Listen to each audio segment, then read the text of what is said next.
Yeah, I mean, obviously, like definitely the biggest game of my career. Had a lot of time to prepare for this, but it's really a cool experience, and I'm trying not to take it for granted.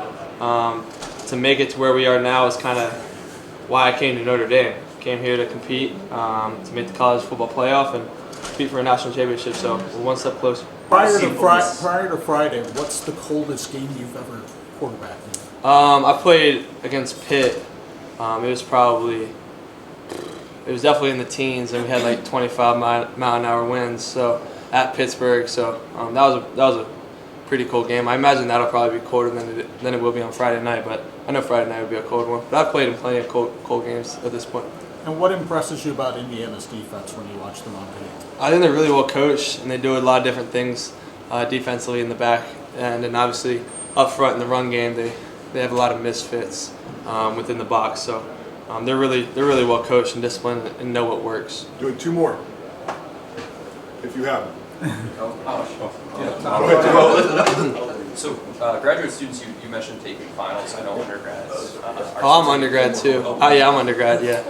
So like, as you're kind of wrapping them up, like, how was your finals week looked, and how do you kind of balance the changing practicing schedule? Yeah, we're practicing in the mornings this week to give guys an opportunity to complete their finals in the afternoons.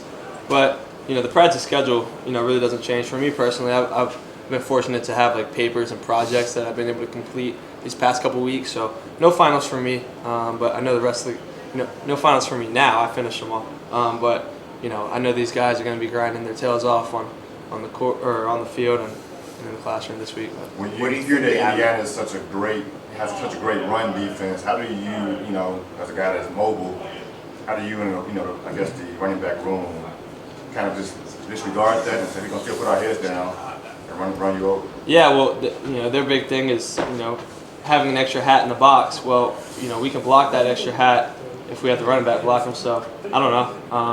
I'm excited for it. I think anybody who has a really good running defense, we've stepped up to the plate and took that as a challenge. So yeah, we'll see where that ends up.